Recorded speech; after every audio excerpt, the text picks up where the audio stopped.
వరంగల్, హనుమకొండ, కాజీపేట ఈ పట్టణానికి సంబంధించి ఒక ముఖ్యమైన సమస్య మన ముందుకు వచ్చింది.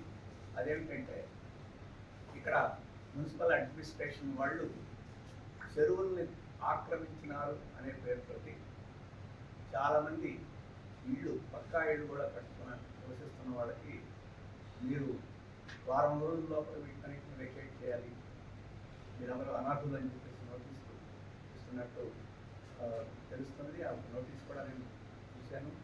ఇది చెరువులు దురాక్రమణకి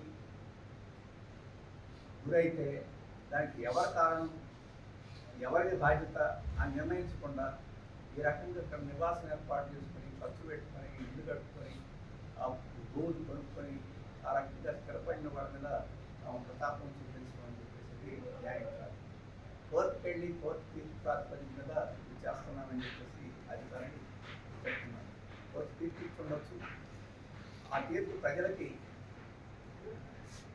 అన్యాయం చేసి అక్రమాలు చేసేవాళ్ళు కాకుండా సాధారణమైన ప్రజలకి, మోసపోయిన ప్రజలకి అన్యాయం జరుగుతున్నప్పుడు ప్రభుత్వం అవసరమైతే మళ్ళీ కోర్టు తరపు తీసుకెళ్ళడం, దాని పరిష్కారాన్ని చేసే పద్ధతులను నేర్చుకోమని తప్ప నోటీసులు ఇచ్చి బలవంతంగా వాళ్ళని ఖాళీ చేయించాలని చెప్పి ప్రయత్నం చేయడం న్యాయం కాదు. అక్కడ మొత్తం నివాసం ఉన్న వాళ్ళు ఎవరు, అక్కడ నివాసం ఏర్పాటు చేసుకోవడానికి ఖాళీ ఎవరు, ఈ ప్రభుత్వాన్ని నాకు ఇప్పుడే మన వాళ్ళు చెప్పిన వివరాలను బట్టి చూస్తే ఈ బంధం చెరువులో 30 సంవత్సరాల నుంచి ఇల్లు కట్టుకుని ఉన్నారు ఒక భాగం. అక్కడే ప్రభుత్వం చాలా మందికి పట్టాలు ఇచ్చింది. జర్నలిస్టులకు పట్టాలు ఇచ్చిందంటే, ఎక్స్ఆర్బీ సర్వీస్ వాళ్ళకి పట్టాలు ఇచ్చింది, కుల సంఘాల ఆఫీసులకి స్థలాలు కేటాయించింది. వీటన్నిటి మించి అక్కడ అనేక ప్రభుత్వ ఆఫీసులు కూడా ఉన్నాయట. డిఆర్డిఓ ఆఫీస్ అక్కడే ఉంది, ఫోరెన్సిక్ ల్యాబ్ అక్కడే ఉన్నది, పిఎఫ్ ఆఫీస్ అక్కడే ఉంది. ఇవన్నీ ప్రభుత్వ కార్యాలయాలు ఏర్పాటు చేసింది.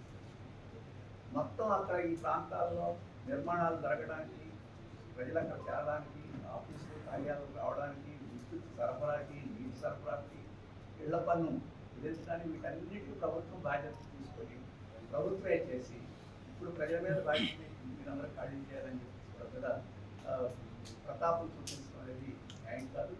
అందుకనే దీనిలో రాష్ట్ర ప్రభుత్వం వెంటనే జోక్యం చేసుకోవాలి. ఇది ఇక్కడికే వర్తిస్తూ ఈ పట్టణాలకి వర్తిస్తూ దీన్ని ఆసరాగా చేసుకొని మొత్తం రాష్ట్ర వ్యాప్తంగా పట్టణాల్లో ఇదే పరిస్థితి రావచ్చు. ఎవరైనా కార్పొరేట్ సెక్టర్లో అటువంటి వాళ్ళు అక్రమంగా భూములు తీసుకుంటే అటువంటి వాళ్ళు కూడా ఆలోచించడం వేరు. సాధారణమైన మధ్యతరగతి, మధ్యతరగతి అలాగే గుడిసి వాసులు వీళ్ళ మీద కాదు. అందుకని మేము అవసరమైతే ముఖ్యమంత్రి రేవంత్ రెడ్డి గారు జోక్యం చేసుకొని ఈ ప్రయత్నాన్ని వెంటనే నిలుపుదల చేయాలని, అలాగే కోర్టు జడ్జిమెంట్ వచ్చిన నేపథ్యంలో దానివల్ల సామాన్యమైన ప్రజలకి, మధ్యతరగతి ప్రజలకు నష్టం కాకుండా ఎటువంటి రెమెడియల్ చర్యలు, దిద్దుబాటు చర్యలు తీసుకోవాలో రాష్ట్ర ప్రభుత్వం వెంటనే నిర్ణయాలు చేయాలని, లేకపోతే నోటీస్ ఇచ్చి బలవంతంగా దీని మీద ప్రభుత్వ యంత్రాన్ని దౌర్జన్యం చేసే ఆ ప్రమాదం ఉంది. దాన్ని వెంటనే నివారించాలని చెప్పేసి రాష్ట్ర ప్రభుత్వానికి మేము చేస్తున్నాం. ఇక్కడ అడ్మినిస్ట్రేషన్ రాష్ట్ర ప్రభుత్వం యొక్క వైఖరిని, నిర్ణయాన్ని తీసుకోవాలి. ఆ రకంగా తీసుకోకుండా ఇక్కడే ఎవరికి వారు తొందరపడకూడదని చెప్పేసి కూడా మేము మున్సిపల్ అడ్మినిస్ట్రేషన్కి, ఇక్కడ రెవెన్యూ అడ్మినిస్ట్రేషన్కి ఈ సందర్భంలో వారిని కోరుతున్నాం. ఆ రకంగా వారు కూడా ఆలోచించాలని మేము విజ్ఞప్తి చేస్తున్నాం. రిజర్వేషన్కి చాలా దగ్గర సంబంధం ఉంది. అందుకని బీసీలకి ఎంత రిజర్వేషన్ ఇవ్వాలని ఒక వివాదాస్పదంగా ఉంది కాబట్టి దానికి డేటా ప్రాతిపదిక మీద లేకుండా చేస్తే కోర్టు వాటిని అన్నింటినీ తిరస్కరిస్తున్నాయి. కాబట్టి సమాచారం సేకరించి, ఆ గణాంకాలు సేకరించి దాని ప్రాతిపదికగా శాస్త్రీయంగా ఈ రిజర్వేషన్ నిర్ణయించడం అవసరం. దానికోసం ప్రభుత్వం ఇప్పటికే వాగ్దానం చేసినట్టుగా ఈ కులగణనని వెంటనే నిర్వహించాలని చెప్పేసి కోరుతున్నాం. అధికారులను అడిగితే 5 నెలల వరకు పట్టవచ్చు అని చెప్పేసి చెప్పినట్టుగా మీడియాలో వస్తుంది.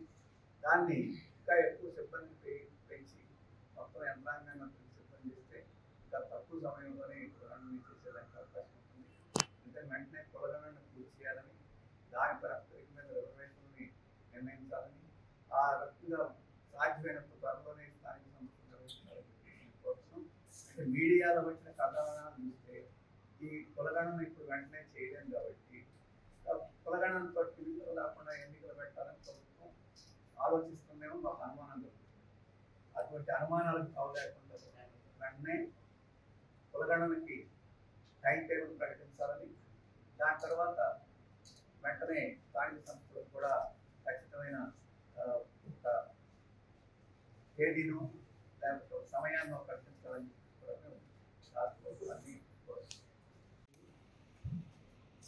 సారంపల్లి వాసుదేవరెడ్డి గారు, అదేవిధంగా ప్రభాకర్ రెడ్డి గారు, జిల్లా కమిటీ సభ్యులు రామ రమేష్ గారు, లింగయ్య గారు, దీప గారు అనుకుంటా ఈ ప్రెస్ కాన్ఫరెన్స్ని ఉద్దేశించి పార్టీ పొలిట్ సభ్యులు, సిపిఎం పార్టీ సభ్యులు జీవి రాఘవ్ గారు మీడియా మిత్రులందరికీ